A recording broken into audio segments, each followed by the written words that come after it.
স্পেনের রাজধানী মাদ্রিদের বাঙালি অধ্যুষিত লাভাপিয়াস এলাকার আনারকুলের রেস্টুরেন্টে গ্রেটার সিলেটবাসীর উপস্থিতিতে এক জরুরি সভা অনুষ্ঠিত হয়েছে। সভায় সভাপতিত্ব করেন মাওলানা আসাদুজ্জামান রাজ্জাক এবং পরিচালনা করেন হাফিজ আবু তাহের মিসবাহ।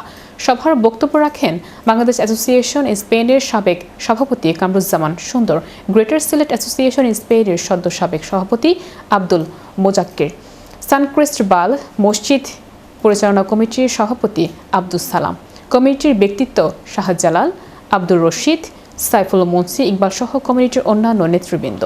সভায় গ্রেটার সিলেট অ্যাসোসিয়েশনের নতুন আংশিক কমিটি ঘোষণা করা হয়। এতে সভাপতি হিসেবে নির্বাচিত হয়েছেন আব্দুল কাইয়ুম মাসুক। সিনিয়র সহ-সভাপতি করা হয়েছে আব্বাস উদ্দিনকে। সাধারণ সম্পাদক হয়েছেন কাউসার হোসেন টিপু, যুগ্ম সাধারণ সম্পাদক ইউসুফ আলী এবং সাংগঠনিক সম্পাদক শহীদ ওয়াসির।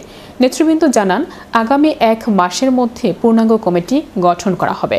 সভায় আরও উপস্থিত ছিলেন আহমেদ আসাদুর রহমান সাদ, বেলাল আহমেদ, খায়রুজ্জামান জামান, বজলুর রহমান, আব্দুল করিম, ওসমান আহমেদ, মইনুল ইসলাম, আব্দুর রহমান, জমির আলী, আব্দুল জব্বার, আব্দুল কুদ্দুস, রায়ান আহমেদ সহ বিপুল সংখ্যক প্রবাসী সিলেটবাসী।